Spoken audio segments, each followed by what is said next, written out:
राष्ट्रपति सुभाष चंद्र बोस उतर रहे हैं। सुभाष बाबू का एक्शन कमेटी का चेयरमैन दरबार गोपाल दास सेठ और साथ ही सरदार वल्लभ भाई पटेल और श्रीमान जयराम दास दौलतराम सरदार वल्लभ भाई पटेल की आजादी की लड़त में ये लड़त में प्राण दे दिया, उनके साथ जोड़ा जाएगा।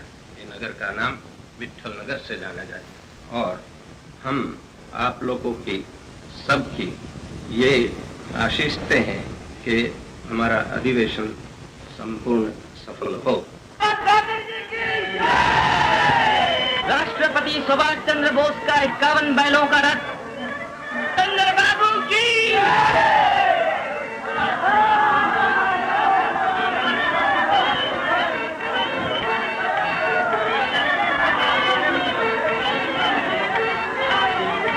पापा देखिए, राष्ट्रपति सुभाष चंद्र बोस का 51 बैलों के रथ का तवारीखी जुलूस इतिहासगत।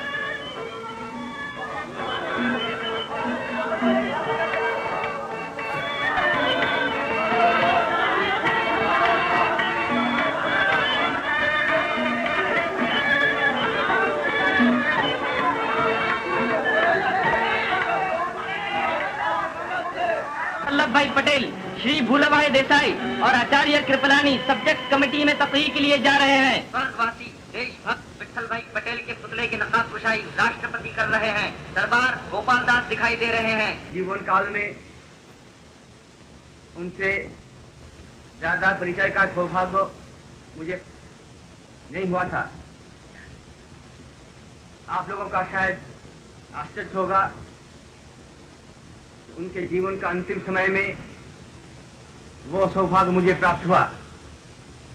खास करके जिस समय उन्होंने यूरोप में थे और उनके स्वास्थ्य बिल्कुल टूट गया, उस समय में मैं उनके पास कई महीनों तक रहा था और उसी समय में उनके चरित्र का वास्तव मुझे प्राप्त हुआ। राष्ट्रपति को वॉलंटियर्स की तरफ से सलामी दी जा रही है।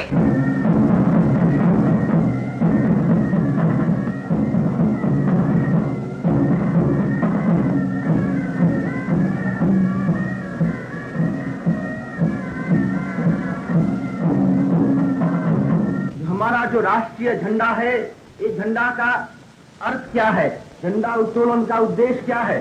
मैं समझता हूँ यह राष्ट्रीय झंडा हमारा जो राष्ट्रीय जीवन का प्रतीक है। जहाँ स्वतंत्रता के लिए लड़ाई चल रही है, वहाँ भी एक राष्ट्रीय झंडा है।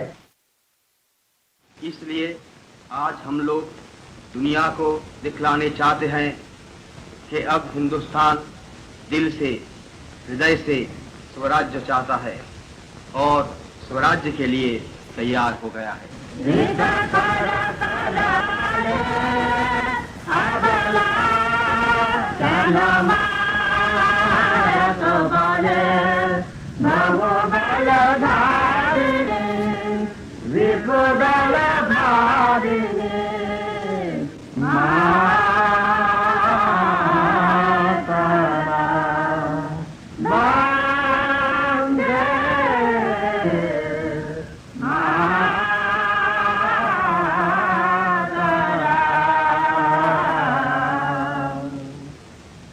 The lakhs and the millions who are going to join our organization.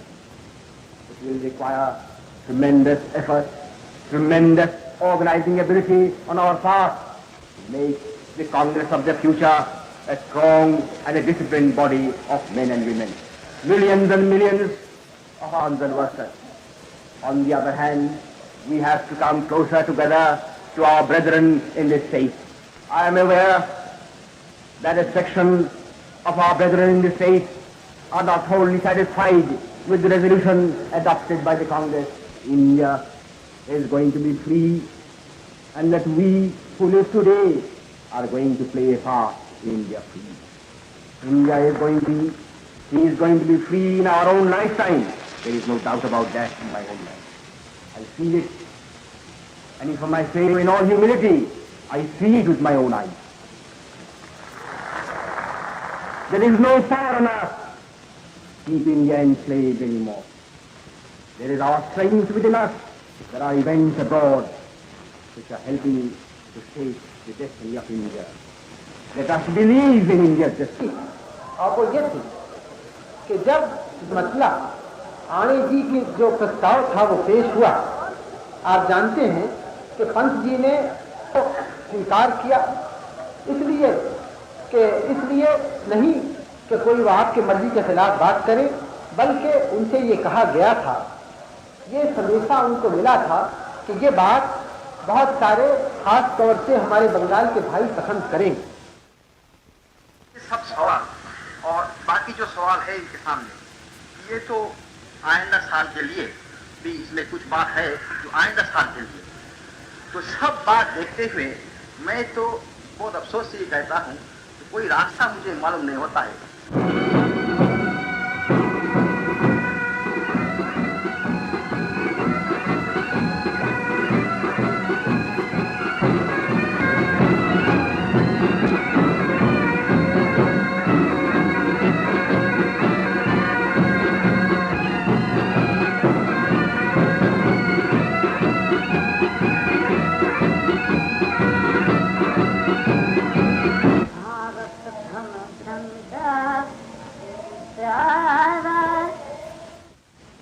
has been present at Haripura in person to give us his blessings, loudspeakers.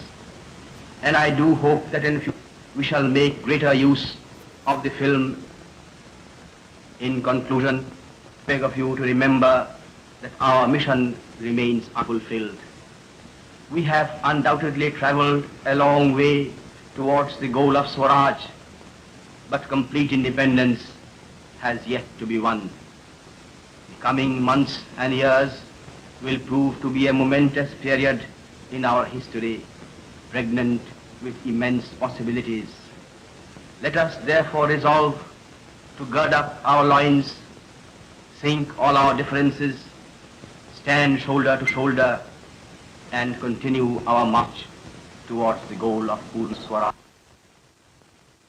राष्ट्रपति सवारी की शान देख, जिसे चौचंद बनाने के लिए भारतीय नरेशों ने भी हाथ बटाया था। राष्ट्रपति की बीमारी के कारण उनका चित्र ही 52 हाथियों के रथ पर रखा गया। राष्ट्रीय झंडा, राष्ट्रीय सैनिक, स्वयंसेवक बालक बालिकाओं का दल, राष्ट्र प्रेमी जनता, सबने मिलकर मानव स्वतंत्रता का एक सजीव चित्र बना रखा है। अंदाजा लगा सकते हैं आप इस जनसमूह का। पेड़ की जालियां, पहाड़ के अनगढ़ ढोके थिएटर और सिनेमा की सीट से भी अच्छे। कितना उत्साह दिखाई दे रहा है लोगों में। ये सजे सजाए हाथी कितने शोभायमान मालूम हो रहे हैं। इतनी सज धज होते हुए भी झंडा वही विजयी विश्व तिरंगा प्यारा। हर एक हाथियों के पीठ पर भूतपूर्व राष्ट्रपतियों के चित्र रखे हुए। मानो ये जुलूस क्या है, कांग्रेस का इतिहास है, जिसे लोग कैसे कैसे स्थानों पर बैठे हुए पढ़ रहे हैं, हंस रहे हैं, रो रहे हैं, उन्मत्त हो रहे हैं, अपने को और अपनी शक्ति को काम में लगाने की सोच रहे हैं। अब दर्शन कीजिए उस पवित्र रथ का जिस पर राष्ट्र का चित्र विराजमान है। लोगों के रोम रोम प्रफुल्लित हो रहे हैं, इनके आंसू आ रहे हैं। ये तो मनुष्य हैं, इन पशुओं को देखिए, ये भी आनंद में झूम रहे हैं। कैसी मस्त चाल चल रहे हैं। आज इन्हें भी अपने ऊपर अभिमान हो रहा है। आज ये भी अपना जन्म लेना सार्थक समझते हैं कि हमारी पीठ पर कैसी कैसी महान और पवित्र आत्माओं के चित्र विराजमान हैं। एम्बुलेंस कार भी साथ है। इतनी भीड़ जो ठहरी, इतना अपार जनता कुर्सी पर लिए हुए विषय समिति के पंडाल के अंदर ले जा रहे हैं। सेवा, लगन, आदर्श एक ही दृश्य में। पंडाल के अंदर राष्ट्रपति के आते ही लोग उनका दर्शन करने के लिए खड़े होने लगते हैं। स्वयं सेवकगण से बैठने की प्रार्थना कर रहे हैं। अब दर्शन कीजिए राष्ट्रपति का। 102 डिग्री बुखार है इस समय, लेकिन कर्तव्य, दृढ़ता, चिरजीवी हो कर्तव्य परायण।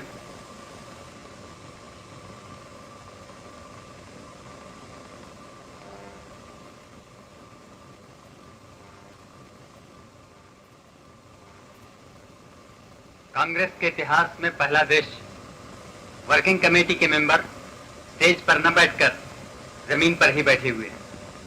सरदार वल्लभ भाई पटेल, मौलाना अब्दुल कलाम आजाद, बाबू राजेंद्र प्रसाद, आचार्य कृपलानी। अब दर्शन कीजिए, वीर जननी माता पुत्र को आशीर्वाद दे रही है। राष्ट्रपति सरदार वल्लभ भाई पटेल से मंच पर बैठने का अनुरोध कर रहे हैं।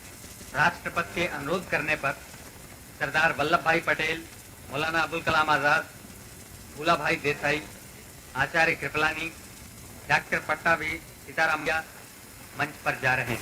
और मैं आपको यह भी कह देता कि महात्मा जी मुझे पूरा देशा, जब तक आप साफ साफ नहीं कहेंगे तो इस बात में शिरकत नहीं करेंगे।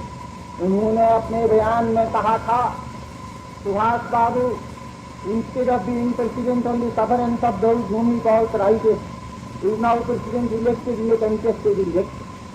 This enables him to choose a homogeneous cabinet and enforce his program without let or hindrance. Mahatma ji का तो इसमें लिखा कि सुभाष बाबू अपने ही तरफ से होमोजीनियस कैबिनेट बनाने और लोग जो वर्किंग कमेटी के हैं वो इससे बतर्क हो जाए, मगर हम तो नहीं चाहते हैं इसे। हम तो चाहते हैं कि इस तरह से इसलिए आप चाहते हैं कि मांझी को अपने प्रस्ताव के द्वारा मजबूर करना, और जब तक आप 7 लड्डू के जरिए उनको मजबूर नहीं करेंगे तब तक आप यह आशा नहीं कर सकते हैं कि वह इस मशवरे में भी सही होंगे। In the hierarchical regard, it could not be put together either in working committee or in some such conciliation subcommittee among themselves in order to settle their dispute and to come here with a united league. We found this very spectacle immediately after the Congress, the presidential election was over, with rumors about threatened resignation. We could not believe. We thought that mischief mongers were at work to set the whole Congress machinery in a state of chaos and destruction. The resolution. But the chief point taken by some of the most earnest speakers is that this resolution is wholly unnecessary. Whether that is right has to be examined. Mr. President, you should not misunderstand me if, in analyzing this situation from my point of view, I have to refer to your own personal conduct. राष्ट्रपति अपने बड़े भाई श्री शरद चंद्र बोस से कुछ सलाह कर रहे हैं। बिल्कुल गलत ख्याल है। ये लोग राइटिस्ट नहीं है, ये इंपीरियलिस्ट एंटी इंपीरियलिस्ट है, ये रेवोल्यूशनरी है, आपके पिंगे रेवोल्यूशनरी है। आइंदा आजादी हासिल करने के बाद जब से रेवोल्यूशन का सिलसिला शुरू होगा तब ये सवाल पैदा होगा कि ये रेवोल्यूशनरी है या नहीं। आज की स्टेट में रेवोल्यूशनरी है, इसीलिए हमें उम्मीद है कि हमारी आजादी का दिन बहुत दूर नहीं है। इसलिए अल्फाज से हमें समझना चाहिए। महात्मा गांधी के बारे में कुछ लोगों ने ये कहने के सवाल पेश किया, ये डिक्टेटरशिप का सवाल आप क्यों चलाते हैं। मैं कहता हूँ जरा गौर तो कीजिए, महात्मा आए जिस स्थान पर इतनी भीड़ भाड़ होते हुए भी शांति ही विराज रही थी, उसी स्थान पर कुछ प्रतिनिधियों के असंतोष के कारण थोड़ी देर के लिए अशांति भी फैल गई थी।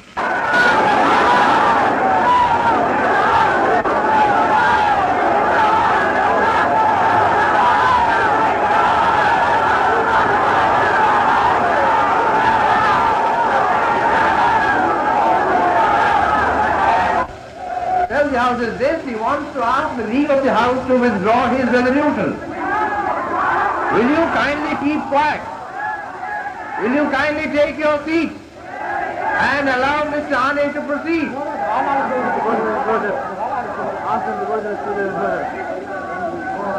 Will you kindly go to your respective blocks? सदारत करते हुए उन्होंने ब्रिटिश सल्तनत के खिलाफ जंग का ऐलान कर दिया। बंगाल का शेर कलकत्ता के हॉर्वेल सत्याग्रह में जेल के सीकचों में जकड़ दिया गया। भूख हड़ताल ने सरकार को उन्हें छोड़ देने पर मजबूर किया और 26 जनवरी सन 1941 को उनके मुलतवी मुकदमे की जब पुकार हुई तो पता चला कि देश गौरव सुभाष हिंदुस्तान से गायब हो चुके हैं। हिंद की जंग आजादी का यह बहादुर सिपाही 16 जनवरी को ही बंगाल के गोमो स्टेशन पेशावर रवाना हो चुका था। वहां से काबुल होता हुआ रशिया में से ये महान त्यागी इटली होकर बर्लिन पहुंचा। चंद ही दिनों बाद पूर्व एशिया में भी महायुद्ध की आग भड़क उठी और जापानी फौजों ने अंडमान पर हमला कर दिया।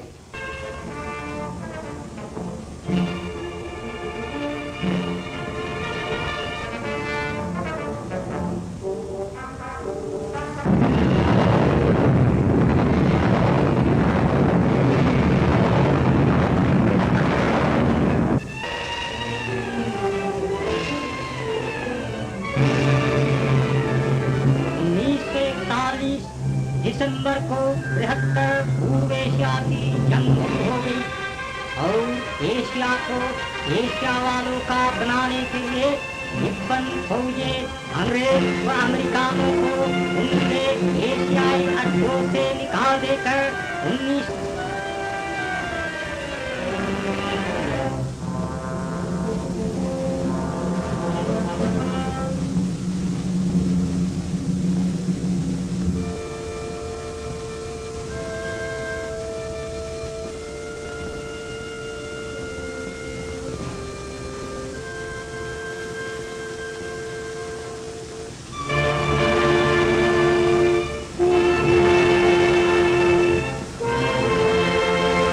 हिटलर ने सुभाष बाबू का स्वागत किया और जर्मनी में तिरंगी झंडे के नीचे अपने देश को आजाद करने के लिए सुभाष बाबू ने जय हिंद के नारे के साथ आजाद हिंद फौज कायम की।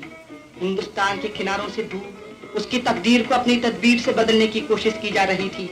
जर्मनी में सैकड़ों हजारों वीर अपनी मां पर जान कुर्बान करने के लिए सर पर कफन बांधे अपने नेताजी के हुक्म का इंतजार कर रहे थे। नेताजी की जोशीले तकरीरों ने उनके दिलों में आग भड़का दी थी। उनका खून अपने वतन को आजाद करने के लिए उबल रहा था, मगर हिंदुस्तान को खबर ही न थी कि उसके भाग्य का सितारा चमकाने के लिए उनका प्यारा सुभाष जर्मनी में है। जब एक रोज उनकी मधुरवाणी जर्मन रेडियो से अपने देश बंधुओं को आजादी का संदेश लेकर पहुंची तो हर हिंदुस्तानी का दिल गदगद हो गया, आंखों में खुशी के आंसू झलक पड़े।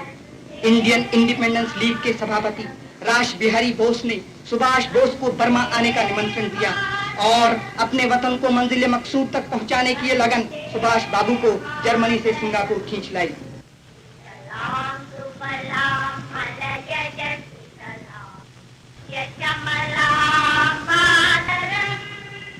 पूर्वी एशिया के आजाद के प्रतिनिधियों का एक अजीम शान जलसा शोनान के दायित्वा गेकी जो में हुआ, जबकि दो निहायत जरूरी बातें लोगों के देख। पहली बात, आजाद हिंद संघ के प्रधान श्रीयुत रास बिहारी इस्तीफा देकर श्रीयुत सुभाष चंद्र बोस को आजाद हिंद संघ का नया प्रधान मुकर्रर किया। दूसरी बात, नए प्रधान ने आरजी हुकूमत का ऐलान फरमाया। नए प्रधान के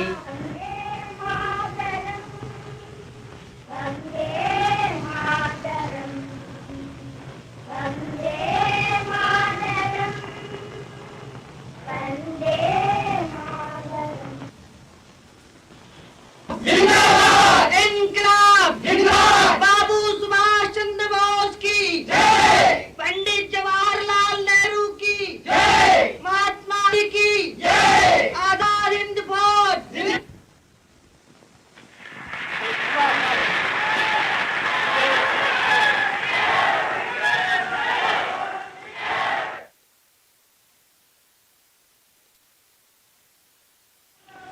सामने वाला बड़ा मैदान प्रधान जी के आजाद हिंद के जवान आए, आए जवान आए।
देख लीजिए, जब ही एक जंग शुरू होती है तो आम सिपाहियों के मुंह से एक नारा निकलता है। जब सन 39 में फ्रांस और जर्मनी के दरमियान लड़ाई छिड़ गई, उस वक्त जर्मन सिपाहियों के मुंह से एक नारा निकल रहा था, और वो ये था, चलो पेरिस, चलो पेरिस। तो है फ्रांस की राजधानी, और पेरिस पर कब्जा करने से फिर फतेह हो सकती। तो इसलिए उन लोगों के मुंह से वो एक ही नारा निकल रहा था, चलो पेरिस, चलो पेरिस। इसके बाद जब पूर्वी एशिया में लड़ाई छिड़ गई तो जापान के बहादुर सिपाहियों के मुंह से सिर्फ एक ही नारा उस पर निकल रहा था, चलो सिंगापुर, चलो सिंगापुर। तो क्या होना चाहिए? हमारा भी एक ही नारा होना चाहिए, हो सकता है, और दिल्ली, चलो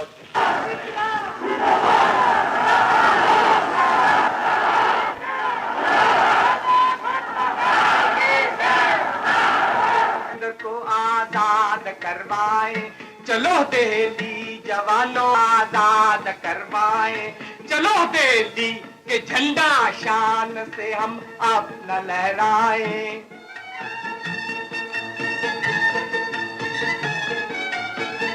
चलो दिल्ली, उसी दिल्ली जहाँ है राज अंग्रेजी, चलो दिल्ली, उसी दिल्ली जहाँ है राज अंग्रेजी, चलो दिल्ली के जंग के लिए मुतलक हो।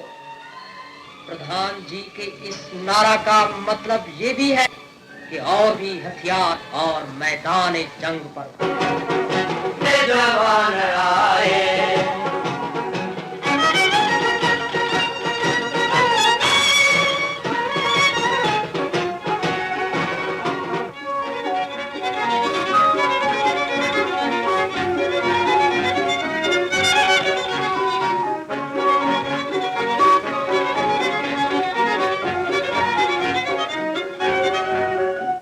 नेताजी के ये अकीदे हैं, इसलिए कम से कम 3 लाख हथियार बंद सिपाहियों की उन्हें जरूरत है। उनकी उम्मीदों को पूरा साबित करने के लिए आजाद हिंद फौज मेरे सिपाही मौत के बैरी दुनिया को डराए, मेरे सिपाही मौत के बैरी दुनिया को डराए। आसमान पर बर्बादी की आंधी से जा जाए, आसमान पर बर्बादी की आंधी से जा जाए। आए जवान आए, आजाद हिंद के जवान आए, आए जवान आए।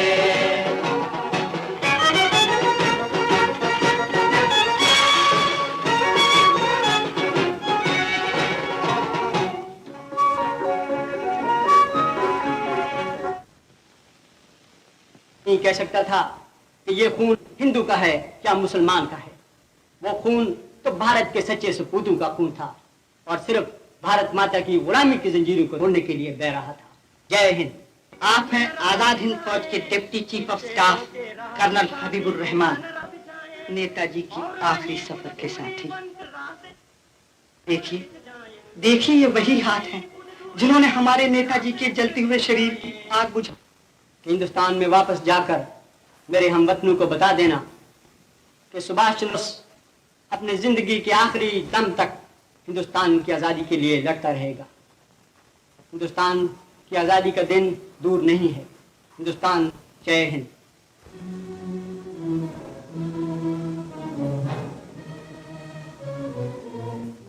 के उजाले में हम अब देश के नेताओं यानी आज़ादी के बहादुर सिपाही प्रणाम करते हैं और आज़ादी उत्सव का ये चित्र अपने देश की सेवा में अर्पण करते हैं ताकि हमारी ये नम्र भेंट इस सुनहरे इतिहास की सच अमर यादगार बनी रहे। जय Hind. The most daring and the most dynamic in the youth of India. As an all India leader in the fight against British imperialism, he stands in a class by himself. He is a brilliant leader and an uncompromising fighter. He has dedicated his whole life to the cause of Mother India, and he richly deserves the name of Desh Sevak Subhash. 11 times he has been in British political prison, but all that suffering and sacrifice have only strengthened his dynamic will to wage the battle for freedom until victory is achieved. Friends and comrades in arms, in your presence today, I resign my office and appoint the President of the Indian Independence Movement.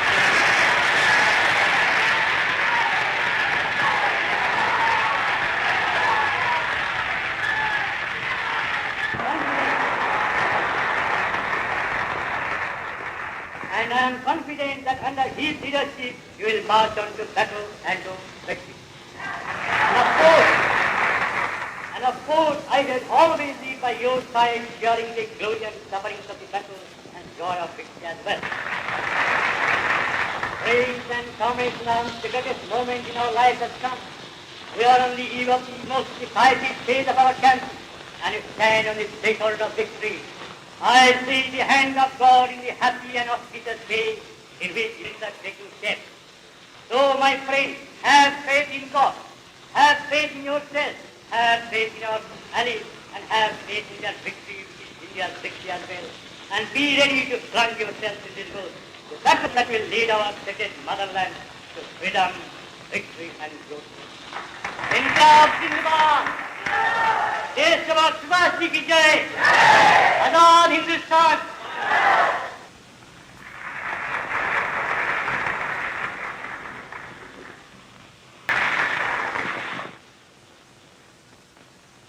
इसलिए ये काम दिल्ली, आज दिल्ली दिल की मुराद पाने को है, इसकी मनोकामना सफल होने को है। जरा सी देर में इसके सर से गुलामी की घनघोर घटा हट जाएगी। नेताजी ने राष्ट्रपति वांग का शुक्रिया अदा किया कि चीन की कौमी हुकूमत ने आजाद हिंद की आर्जी हुकूमत को माना और मदद करने का ऐलान किया। राष्ट्रपति वांग ने हिंदुस्तान के पवित्र जंग आजादी में लड़ने की हौसला की और कहा कि आओ हम सब मिलकर एशिया की भलाई और हिंदी और चीनी जनता की भलाई और आजादी के लिए बरतानवी और अमेरिकन राजगद्दी का हमेशा के लिए खात्मा करें। नेताजी और इनकी पार्टी विदेशी कामों के वजीर डॉक्टर चू के साथ चीन के कौमी बाप डॉक्टर सुन यात-सेन के मकबरे की ज़ियारत के लिए गए। डॉक्टर सुन यात-सेन हमेशा ऐलान करते रहे कि एशिया की बेहतरी और अमन के लिए चीन और हिंद दोनों का आजाद होना जरूरी है और इसी उसूल के लिए लड़ते रहे। चीन की जनता इसी इनकलाब के लिए लड़ रही है और अब जब नेताजी ज़ियारत कर रहे हैं, और हम भी इसी उसूल के लिए लड़ें।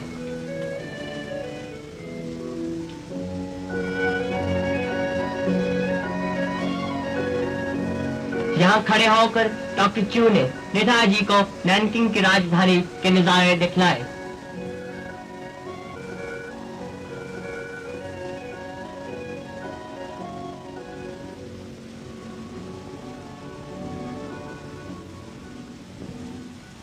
फौजों के सबसे बड़े कमांडर जनरल हाता और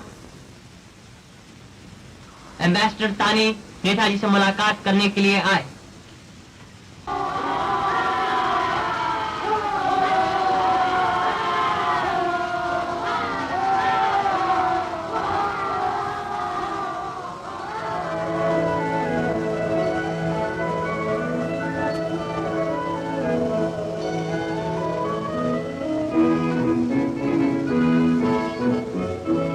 नैनकिंग की म्युनिसिपल गवर्नमेंट ने नेताजी की तशरीफ आवरी में हुकूमत चीन के खास बड़े हॉल में एक बड़ी सभा की, जिसमें चीन की कई करोड़ जनता के कई हजार नुमाइंदान आए।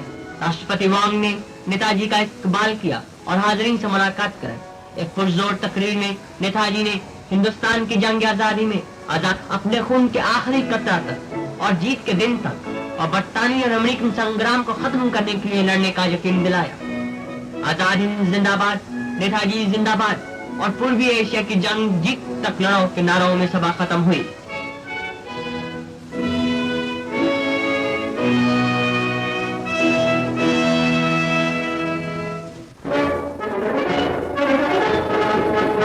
नेताजी ने राष्ट्रपति वांग के साथ इकट्ठे नैनकिंग के फौजी स्कूल का मुलाहजा किया और बरतानिया अमेरिकन राजगद्दी का खात्मा करने वाली चीनी फौज के आने वाले जोश से भरे हुए तालब इल्म फौजियों की सलामी ली।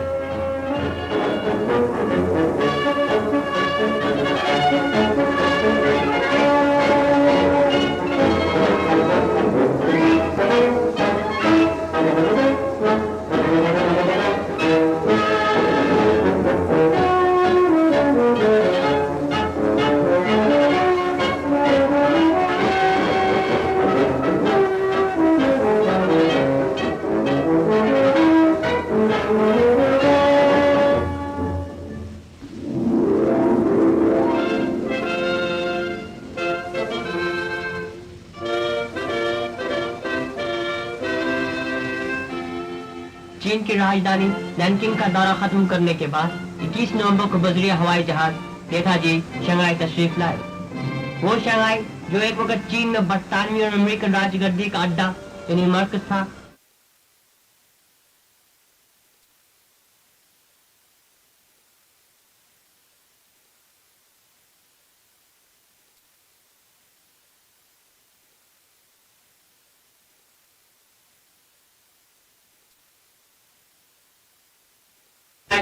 जग पर चमके भारत नाम सगा। जय हो जय हो जय हो जय जय जय। हर सूबे के रहने वाले हर मजहब के प्रवक्ते ढूंढे प्रेम की माला। सूरज बन कर जग पर चमके भारत नाम सुधारा।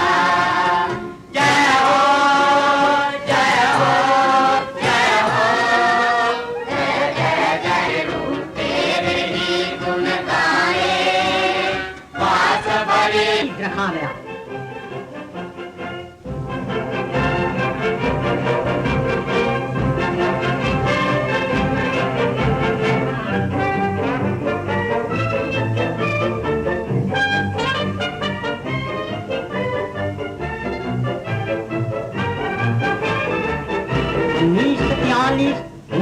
दिसंबर को जनता की जयध्वनि के बीच हमारे नेताजी अंडमान के टापू पर जो हमारे आजाद हिंद का पहला इलाका होगा पैर रखते हैं।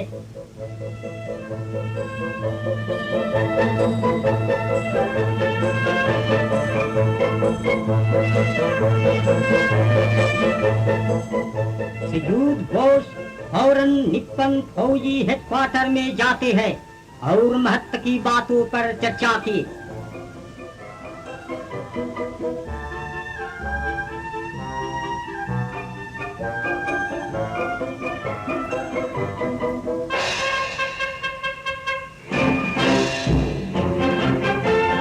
फिर रॉस टापू पोर्ट ब्लेयर के लिए रवाना हुई।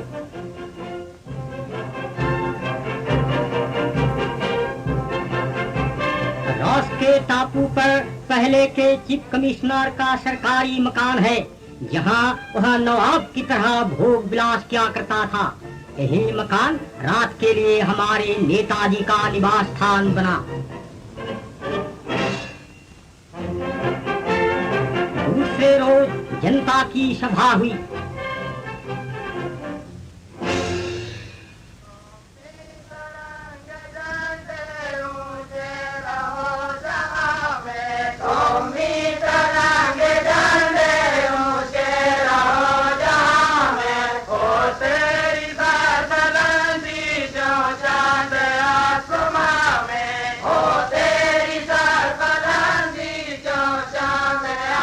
से फहराता है आजाद हिंद का राष्ट्रीय झंडा अंडमान के आसमान पर की लहरें लेकर फहरा रहा।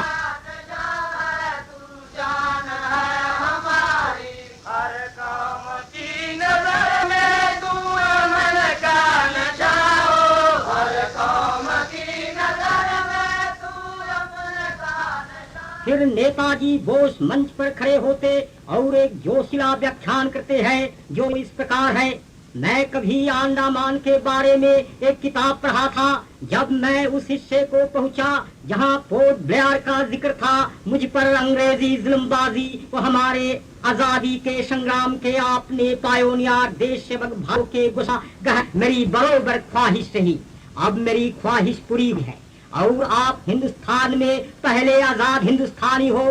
सारे हिंदुस्तान के मुकाबले में ये टापू छोटे हो ही है, मगर शुरुआत में हमारी थोड़ी तादाद होने पर भी वह दिन अब दूर नहीं जब सारा हिंदुस्तान आजाद हो जाएगा। उस आजादी को हासिल करने के लिए हमारी आजादी की सयूद बोस के भाषण के जब में टापू के रहने वालों की तरफ से मिस्टर रासे क्रिटीना हलफ लेते हैं कि एंग्लो अमेरिका की ताकतों का नाश कर देने के लिए वे एकजुट से आगे बढ़ेंगे।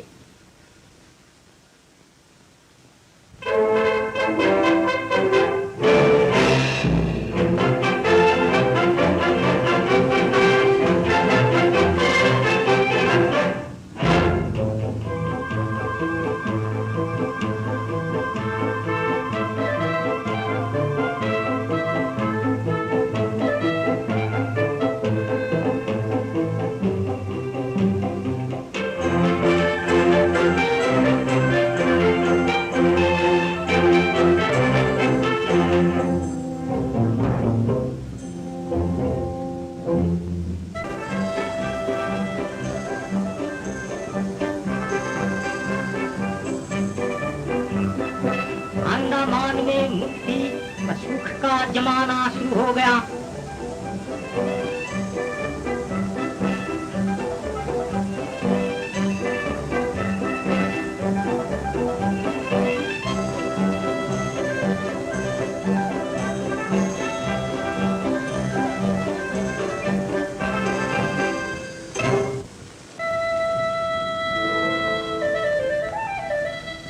सयूद बोस अंडमान कैद खाने की जांच करते हैं।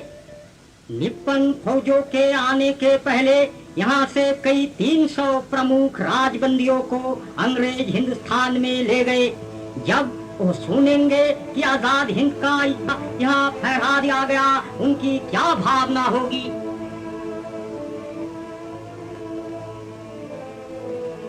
जब उन्होंने हिंद सागर पर से हिंदुस्तान की ओर देखा, उस वक्त सयूद बोस के दिल में कौन सा दृश्य उदय हुआ होगा।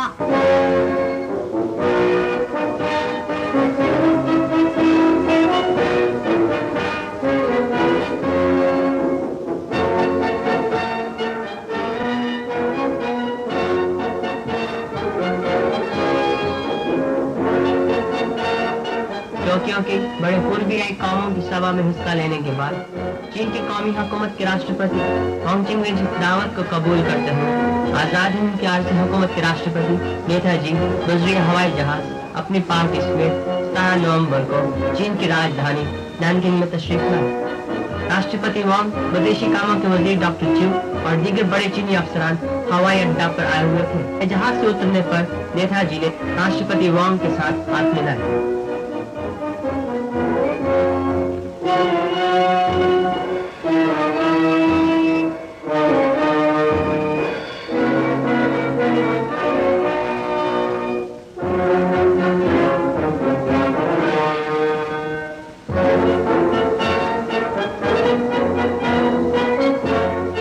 मेहमान खाना में आराम करने के बाद दूसरे दिन नेताजी कर्नल भॉन्सरे, जो कि आजाद हिंद फौज के जनरल स्टाफ के सबसे बड़े अफसर हैं, और दीगर मेंबरान पार्टी के साथ राष्ट्रपति होंगचिंग वेजी और हुकूमत चीन के बड़े अफसरान के साथ मुलाकात करने के लिए गए।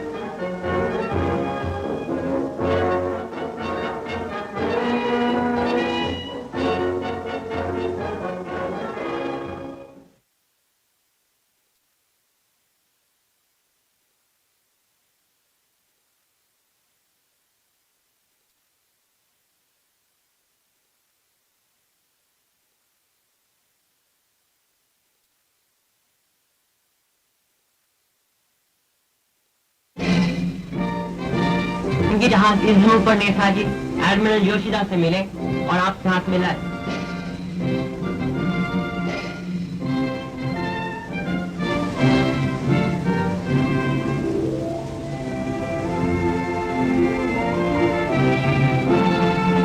शंघाई म्युनिसिपल गवर्नमेंट ने नेताजी की तशरीफ आवरी में शंघाई के ग्रैंड थिएटर में एक बड़ी सभा की।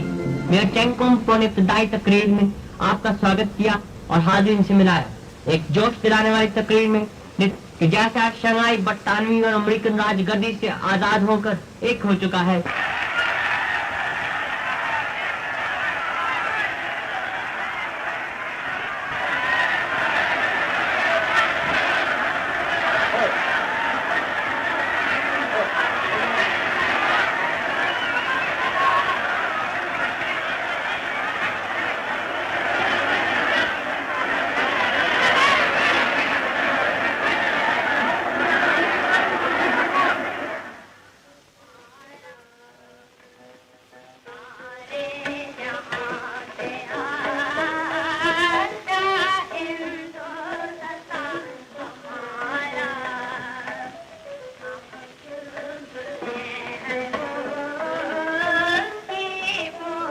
जलसा कार्रवाई चूंकि सायंकाल से शुरू हुई थी और बीच बीच में बरसात ने भी अलग समा बांध रखा था, इसलिए हमें अफसोस है कि इस जलसे की पूरी तस्वीर हम आपकी खिदमत में पेश नहीं कर सके।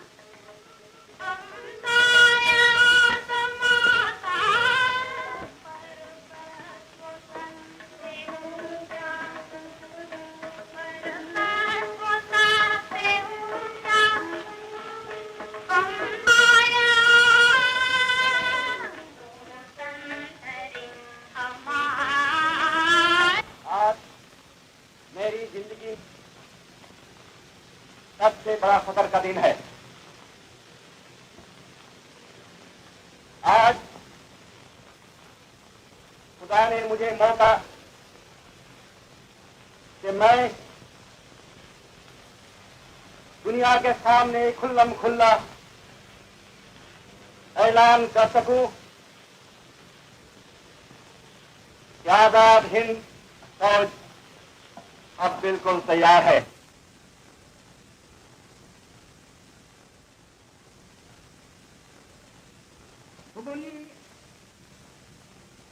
इसी साल के नवंबर में जब सब एशियाई देशों के प्रतिनिधि इलाके की समुन्नति व साथ ही बृहत्तर पूर्व एशियाई जंग की कामयाबी की बाबत चर्चा करने के लिए बृहत्तर पूर्व एशिया की सभा में टोक्यो में इकट्ठे हुए, प्रधानमंत्री तोजो निप्पन के प्रतिनिधि की हैसियत घोषणा किए कि निप्पन अंडमान और निकोबार को जल्द ही अर्जी हुकूमत की इख्तियारी के नीचे रख देने के लिए तैयार है।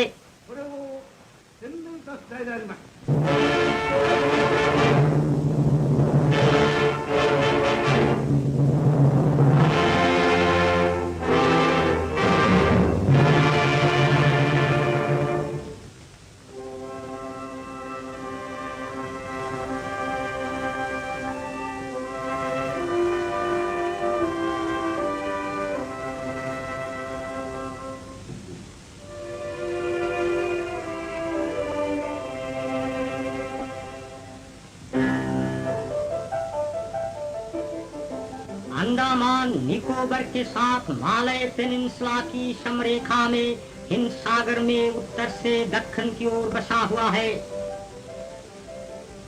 और यह हिंदुस्तान कलकत्ता से 1350 किलोमीटर, बर्मा रंगून से 750 किलोमीटर,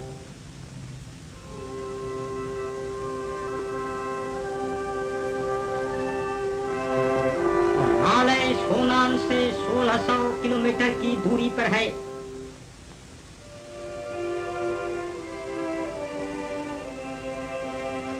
हिंद सागर के किसी तूफान से बचने के लिए अगर कोई जहाज उसके पास लंगर डालता तो उस जहाज के मल्लाह को के जंगली लोग खून कर डालने वाले थे, ऐसा कहा जाता था। इस जगह को हिंदुस्तानी देशभक्तों को जो अंग्रेजी जुल्म का विरोध किए जिंदगी भर बनवास देने के लिए 1857 से एक आदर्श मुकाम बनाया और इस सुदूर जंगली टापू पर एक विशाल जमकाला और मजबूत कैद खाना वह भी खुद कैदियों के पसीने और मेहनत से बनाया गया था। बाद में सिर्फ राजबंदियां ही नहीं, यहाँ तक कि चोर डाकुओं जिन्हें लंबी सजा मिली और बर्मा से भी कैदियों को यहाँ भेजा जाने लगा। 20वीं सदी के शुरू में यहाँ 40,000 मर्द और 3,000 औरत कैदीन थी।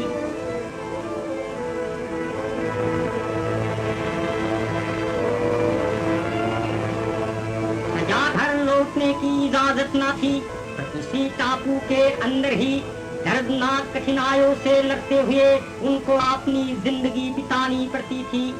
उनको न जीने की सुविधा थी न मरने का हुक्म। ऐसी हालात के नीचे साहसिन्न हो गए, वो आलसी बन गए, बेसर बगैर उम्मीद उद्देश्य के अपनी जिंदगी के। I saw India through the eyes of an Indian. I was most impressed by Netaji's selflessness, his absolute devotion to his country, his frankness, and his refusal to bow before the Japanese wishes. I knew that in his hands India's honor was safe. He would never barter it away for anything else in the world. I found a leader and decided to follow him. For me, it was the greatest and most difficult decision of my life, that of fighting against my own kith and kin. In the fighting that followed later, my brother and I fought against each other. He was wounded and returned from the front line. जय हिंद। अप्रैल सन 1946 में महात्मा गांधी सरदार वल्लभ भाई पटेल के साथ Kabul lines और लाल किले में कैद रखे हुए आजाद हिंद फौज के अफसरों से मिले। इस मुलाकात के बाद महात्मा जी ने वायसराय से इन वीरों पर चलाए मुकदमों के बारे में बातचीत की, जिसका नतीजा यह हुआ कि सरकार ने सारे मुकदमे वापस ले लिए। जय हिंद। भाइयों और बहनों, जब हमने आजाद हिंद फौज बनाकर भारत की पवित्र धरती का रुख किया था, तो उस वक्त नेताजी ने हमको कहा था कि आपने भारत को आजाद कराना है और दिल्ली के लाल किले के ऊपर अपना कौमी तिरंगा झंडा लहराना है। आज मैं आप सबके सामने आजाद हिंद फौज का संदेशा लेके आया हूं कि जब तक भारत मुकम्मल तौर पर आजाद नहीं होगा, जब तक कि दिल्ली के लाल किले के ऊपर कौमी तिरंगा नहीं लहराएगा, उस वक्त तक आजाद हिंद फौज हिंदुस्तान की आज़ादी की खातिर बराबर लड़ती रहेगी। हमको नेताजी ने यह भी कहा था कि तुम मुझको खून दो, मैं तुमको भारत की आज़ादी का वादा देता हूँ। इस पर हमारे तमाम सिपाहियों और अफसरों ने नेताजी के सामने ये कसम खाई थी कि नेताजी, अगर भारत खून बहाने से आज़ाद हो सकता है तो हम आपको वादा देते हैं कि हम अपने खून की नदियाँ बहा देंगे। जबकि इम्फाल की लड़ाई शुरू हुई तो हमारे अफसरों और जवानों ने अपने वादे को पूरा किया। उन्होंने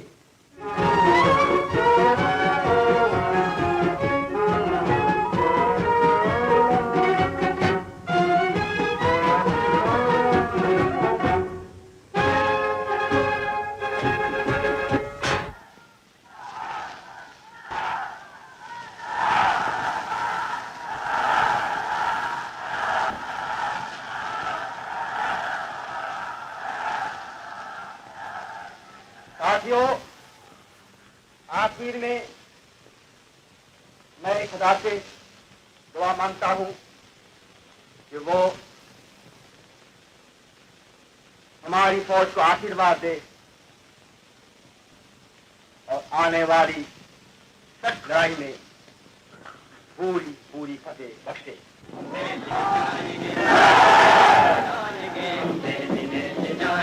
हम तेरे हिंद बनाएंगे, हम फौजी बन के रहना है, दुख दर्द मुसीबत है ना, हम फौजी बन के रहना है, दुख दर्द मुसीबत है। सुबह का कहना कहना है, चलो दिल्ली चल के रहना है, सुबह का कहना कहना है, चलो दिल्ली चल के रहना है।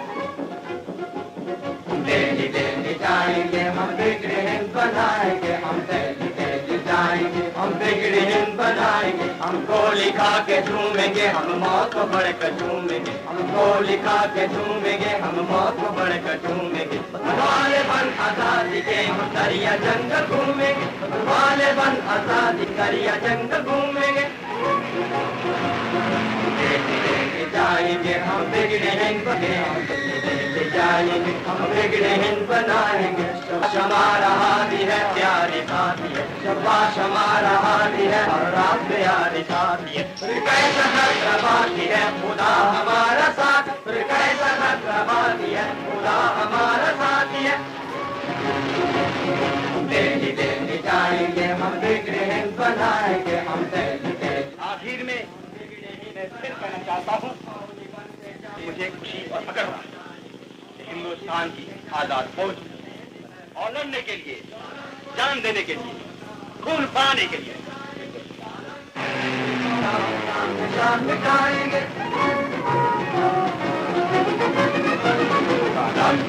बढ़ाए जा, खुशी के गीत गाए जा, ये जिंदगी है कौम की, तू कौम से लुटाए जा। कदम कदम बढ़ाए जा, खुशी के गीत गाए जा, ये जिंदगी है कौम की, तू कौम से लुटाए जा। यकीन दिलाता हूँ मैं क्या करता हूँ, सुख और दुख में, अंधेरे और रोशनी, मुसीबत और फतेह आपके साथ। लेकिन अब मैं आप क्या दे सकता हूं? मेरे हाथ में क्या है? सब सकता है आपको भूख, मैं भी सकता हूँ प्यास, मैं भी सकता हूँ आपको मुसीबत, मैं भी सकता हूँ आपको तकलीफ और आखिर में मौत। बढ़ाए जा, खुशी के गीतों में कौम से लुटाए जा।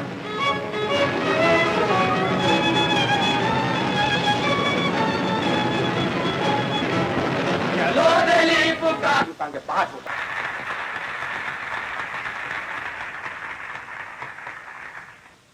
ये रास्ता सीधा है, हमें अपना खून बहाना है, हमें कुर्बानी उठाना है, सब रुकावटें का सामना करना है, आखिर में कामयाब होगी।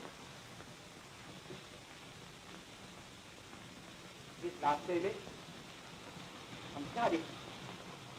हम सब गुलाम हैं, हमारे हाथ में हाथ है क्या? हमारे रास्ते में आएगी प्यार, तकलीफें,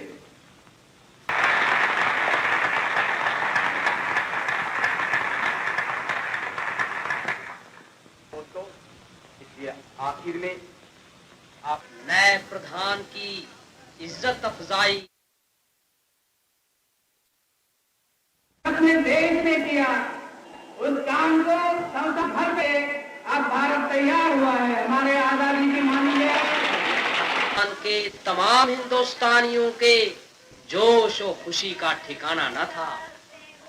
बाद दोपहर से ही सोनान के हर कोने से सारी दुनिया गहरी नींद में मस्त पड़ी होगी, हिंदुस्तान जाग उठेगा, जागता और आजाद हिंदुस्तान। विधानसभा वंदे मातरम से आरंभ हुई है।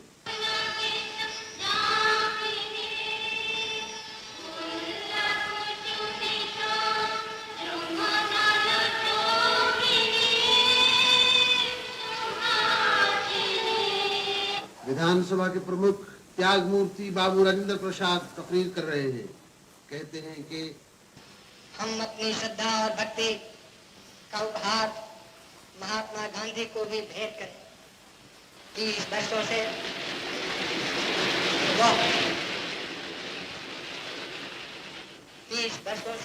वो हमारे पथ प्रदर्शक बने रहे हैं। दुनिया के सभी देशों को हम विश्वास दिलाना चाहते हैं कि हम अपने इतिहास के अनुसार सबके साथ दोस्ती और मित्रता का बर्ताव रखना चाहते हैं। किसी से हमारा कोई द्वेष नहीं है, हमें किसी के साथ घात नहीं करना और हम उम्मीद करें कि हमारे साथ कोई ऐसा नहीं करेगा। के बाद देश के प्रसिद्ध और प्यारे नेता, वतन के अनमोल रतन पंडित जवाहरलाल नेहरू ने अपनी तकरीर में कहा,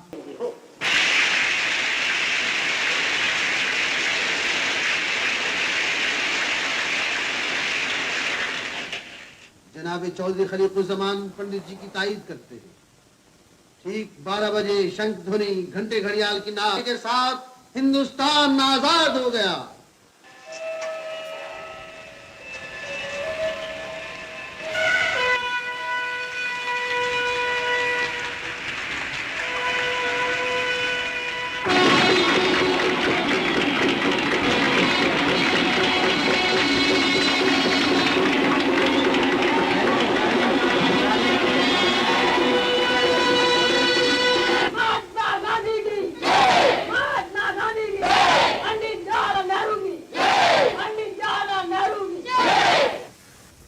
आज़ादी के शहीदों यानी आज़ादी की जंग में जान कुर्बान करने वाले बहादुरों की याद में 2 मिनट की खामोशी। खामोश सो रहे हैं शहीदे वतन, खामोश सोए हैं पर इन्हें भी है स्वतंत्रता का होश। है देश की खुशी में इन्हें भी खुशोश, चुपके से चैन लेने दो खामोश, हश खामोश। विधानसभा के सारे सभासद मुल्क की भलाई, वतन की वफादारी और देश की सेवा के लिए प्रतिज्ञा करते हैं। अब बाबू राजेंद्र प्रसाद भारतीय महिलाओं की तरफ से श्रीमती हंसम राष्ट्रीय गौरव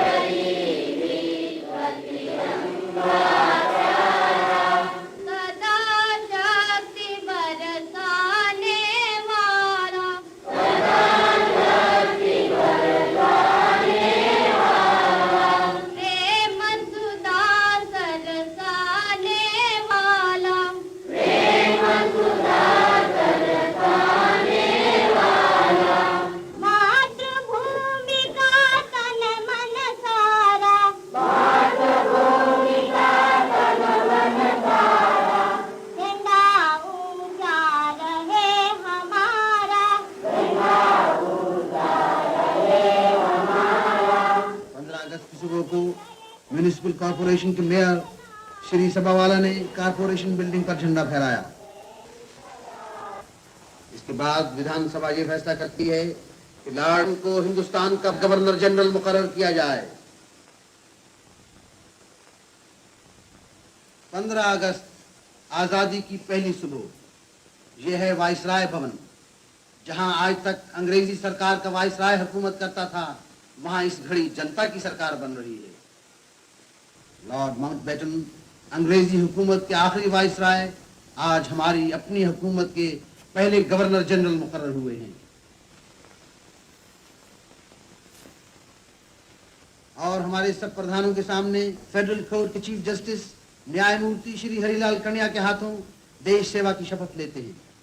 इसी तरह गवर्नर जनरल के हाथों अपनी नई हुकूमत के मुख्य प्रधान पंडित नेहरू और दूसरे प्रधान देश सेवा की शपथ ले रहे हैं। बाहर खड़े हुए लोगों का जोश और खरोश बढ़ रहा है, इस इंतजार में बेताब हैं कि कब नेताओं के दर्शन हों।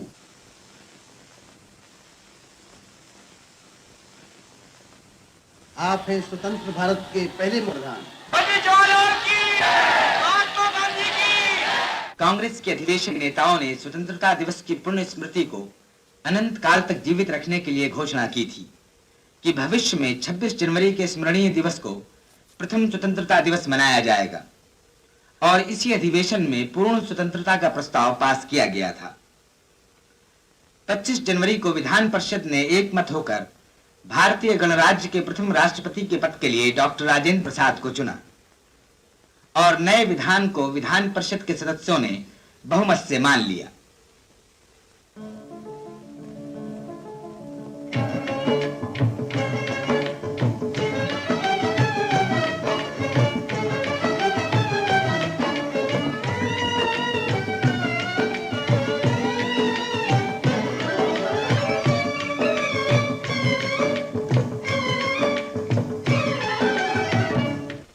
छब्बीस जनवरी को जनता नई दिल्ली के सरकारी भवन के बाहर अपने प्रथम राष्ट्रपति के दर्शन करने के लिए उमड़ पड़ी।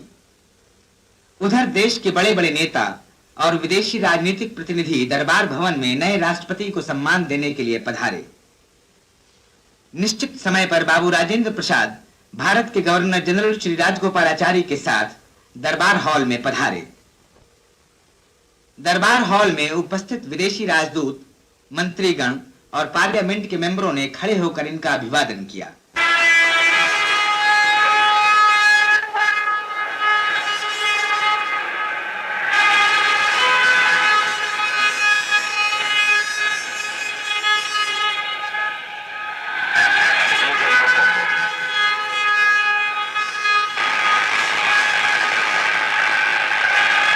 भारत के गवर्नर जनरल श्री चक्रवर्ती राजगोपालाचारी ने भारतीय गणराज्य की घोषणा करते हुए कहा,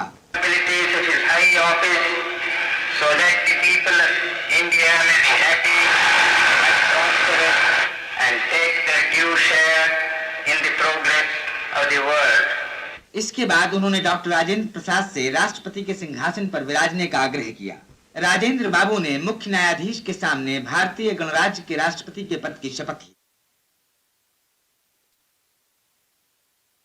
संविधान और विधि का परिरक्षण, संरक्षण और प्रतिरक्षण करूंगा और मैं भारत की जनता की सेवा और कल्याण में निरत रहूंगा। राष्ट्रपति ने अपने भाषण में कहा, And one union which takes over the responsibility for the welfare of more than 320 million men and women that inhabit it. Its administration will now be carried on by its people and for its people. दरबार hall का कार्यक्रम समाप्त होने के बाद राष्ट्रपति दूसरे भवन में पधारे, जहां प्रधानमंत्री पंडित नेहरू, उप प्रधानमंत्री सरदार पटेल, मुख्य न्यायाधीश और दूसरे मंत्रियों ने अपने अपने पद की शपथ ली और राष्ट्रपति से परिचय प्राप्त किया।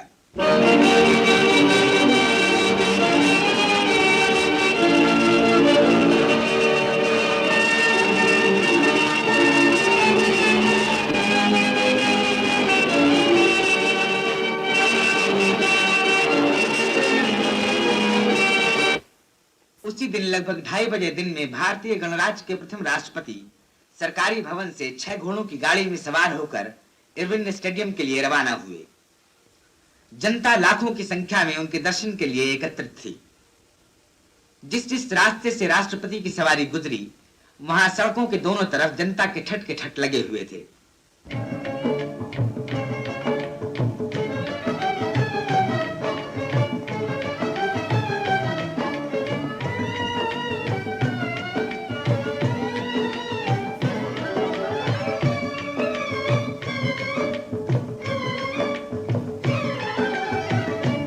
भारत के प्रथम राष्ट्रपति के स्वागत में इरविन स्टेडियम को बड़ी सुंदरता से सजाया गया था। नगरवासी राष्ट्रपति का दर्शन करने के लिए पहले से ही आकर अपने अपने स्थान पर बैठ गए थे। स्टेडियम के चारों तरफ राष्ट्रीय पताका तथा जल, थल और वायु सेना के झंडे हवा में लहराकर नव जागरण का संदेश दे रहे थे। राष्ट्रपति ने परेड ग्राउंड में पधार कर जल, थल और वायु सेना के दस्तों की सलामी ली।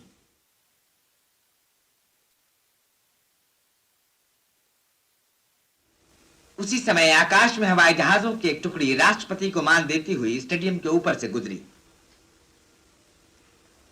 फौजी दस्तों की सलामी लेने के बाद राष्ट्रपति जनता की करतल ध्वनि के बीच गवर्नमेंट हाउस के लिए रवाना हो गए।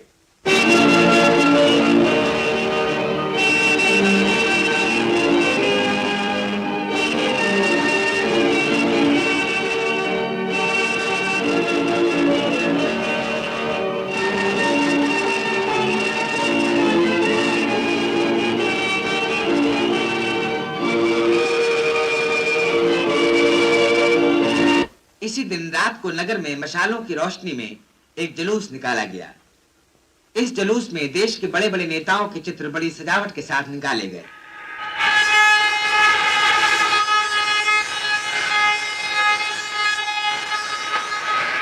दिल्ली की तरह कलकत्ते में भी 26 जनवरी को भारतीय गणराज्य की घोषणा तथा बाबू राजेंद्र प्रसाद के प्रथम राष्ट्रपति बनाए जाने की खुशी में स्वतंत्रता दिवस बड़ी धूमधाम से मनाया गया। बंगाल के गवर्नर डॉक्टर कैलाश नाथ कारचू तथा दूसरे सरकारी कर्मचारियों और नागरिकों ने वैदिक रीति से यज्ञ करके भारत के इस नव प्रभात का स्वागत किया।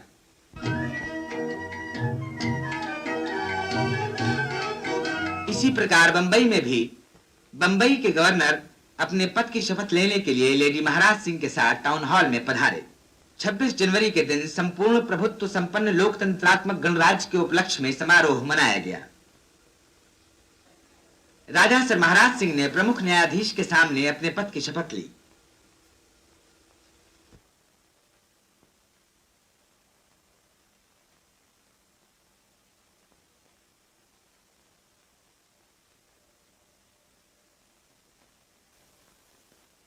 इस कार्यक्रम के समाप्त होने के बाद ब्रबर्न स्टेडियम में बंबई के गवर्नर ने जल, थल और वायु सेना तथा महिला पुलिस दल के दस्तों का निरीक्षण किया।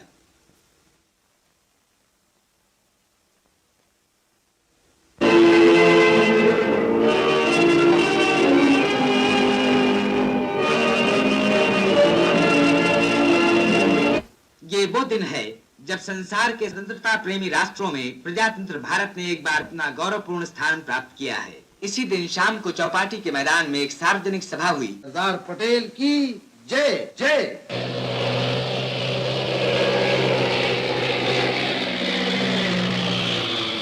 उधर इंडियन एयरफोर्स ने जय की हवाई सलामी अदा की। इधर हमारा तिरंगा झंडा लहराने लगा।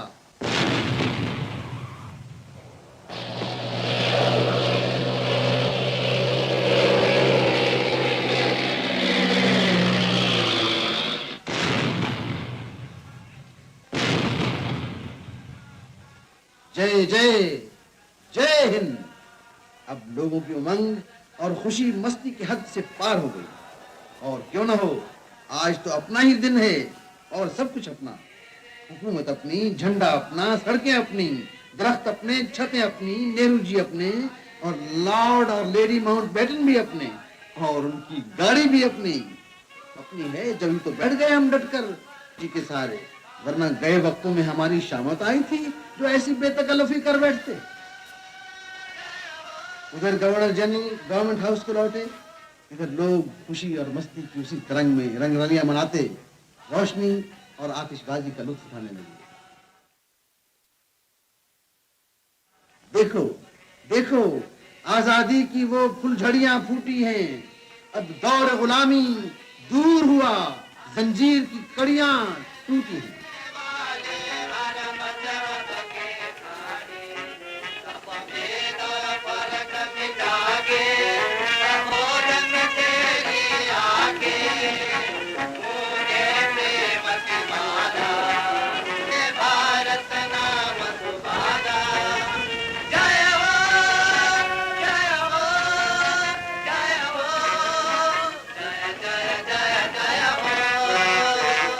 अगस्त की सुबह को लोगों का बेहुजूम एक अथाह सागर की तरह दिल्ली की आजाद वादी में बड़े ठाठ से मौजे मार रहा है।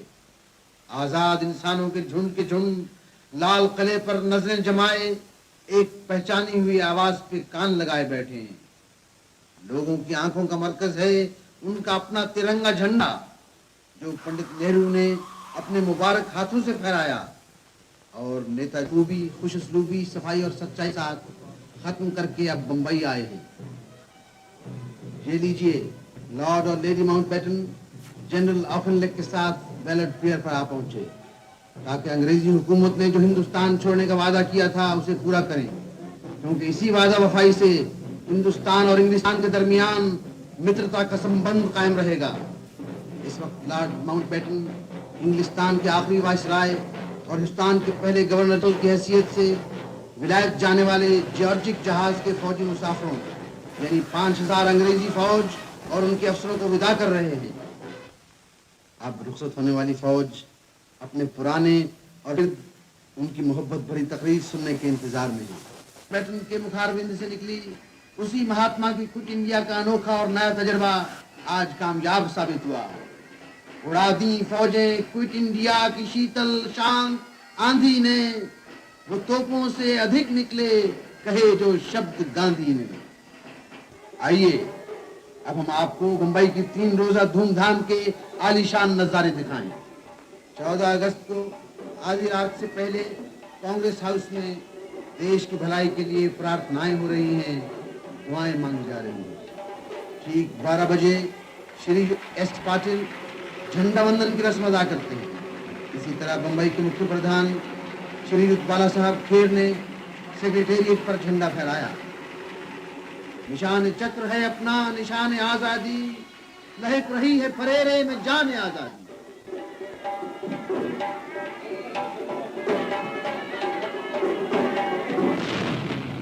नवीन भारत का नवीन प्रभात जीवन में पहली बार दिल्ली की गहरी, मीठी और ठंडी सांस लेने लगा और फुटते ही गली गली में प्रभात फेरियां निकली।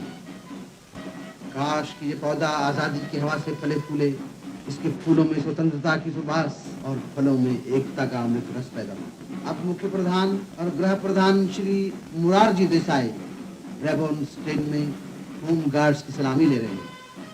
जगह जगह झंडा वंदन की रस्म अदा हो रही है और तिरंगे फहराए जा रहे हैं।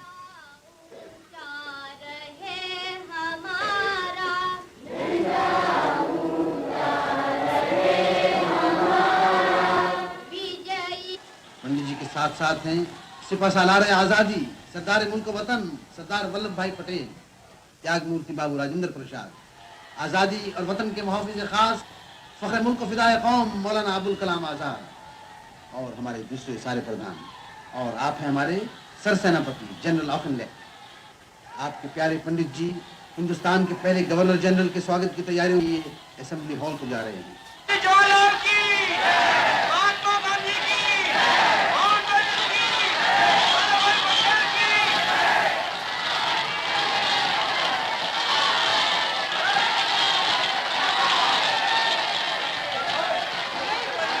और आपके दूसरे प्रधान भी असेंबली हॉल ही को जा रहे हैं, जहां हुकूमत का रस्मी तबादला होगा, और ये लोग भी वहीं जा रहे हैं। इन्हें प्रधानों से भी जल्दी पहुंचना है वहां। भला ये बगैर हुकूमत का तबादला कैसे हो?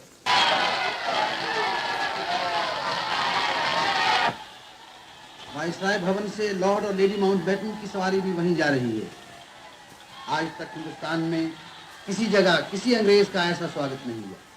हजारों लोग आज़ादी की खुशी में झूमते हुए हिंदुस्तान के अपने और पहले गवर्नर जनरल के दर्शनों को बेचैन हैं। तो पुलिस और दूसरी रुकावटों की परवाह न करते हुए गाड़ी को घेरे चले जा रहे हैं। इस हंगामे की भीड़ भाड़ में अमीर गरीब मजदूर किसान सब यकसां कांधे से कांधा मिलाए एक दूसरे पर टूटे पड़ते हैं। लोगों का शौक और जोश और जोरों पर है, मगर माउंटबेटन और उनकी लेडी भी स्वागत से प्रसन्न हैं। सर हिलाते और हाथ मिलाते जाते हैं। लीजिए, अब सवारी असेंबली हॉल पहुंची, पर लोग हैं कि हटने का नाम ही नहीं लेते। गवर्नर जनरल के उतरने को न कोई जगह और न ही अंदर जाने को कोई रास्ता। ये लोग यकायक लोगों की नजरें ऊपर को उठी। अरे ये कौन?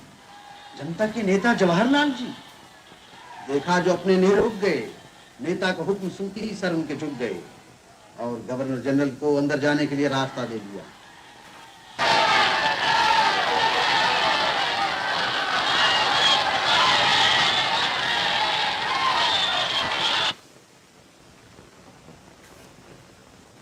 बाबू राजेंद्र प्रसाद गवर्नर जनरल से 2 शब्द कहने की दरखास्त करते हैं।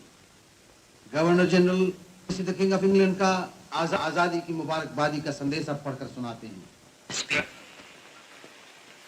I have a message from His Majesty the King to deliver to you today. This is His Majesty's message.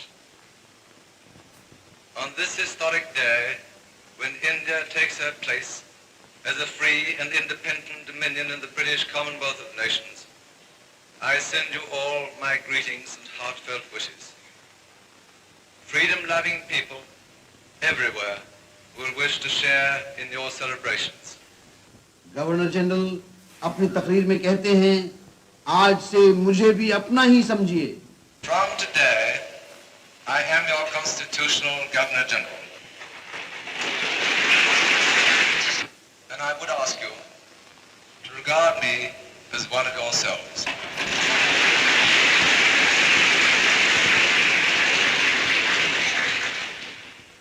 At this historic moment, let us not forget all that India owes to Mahatma Gandhi.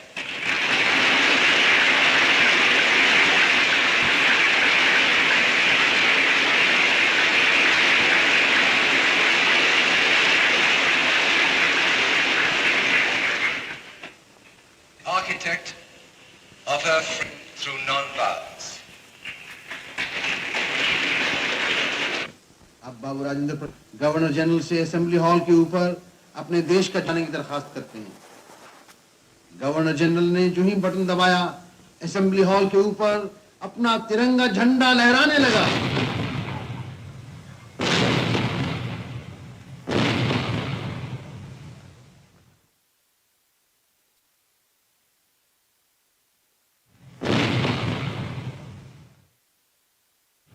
The name of Sir Firozshah Mehta needs no introduction to the public of Bombay. The father of Bombay Municipal Corporation, for over 2 decades, leader of all public opinion in Bombay city, Sir Firozshah Mehta worked unceasingly both for the development of this city and for achieving freedom of the country. And it is but fate that we pay homage to him on this occasion. और आज़ादी के परम पुजारी corporation के जनक sir Firoz Shah Mehta की यादगार पर श्रद्धा के फूल चढ़ाए।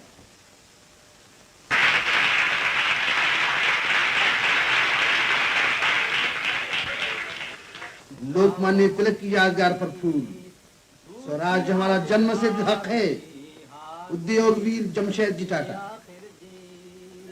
पितामह दादा भाई नौरोजी जो हिंदी स्वराज के जनक थे, उनकी यादगार पर श्रीयुत बाला साहब खेर पुष्प नौछावर कर रहे हैं। फिर सर को ऊंचा करके मुस्काया। नामदार गोखले, न्यायमूर्ति रानड़े।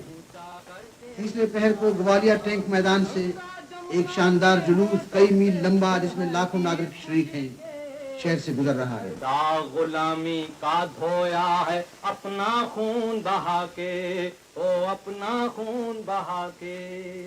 आजादी की जोत जगाई कितने दीप बुझा के, ओ कितने दीप बुझा के।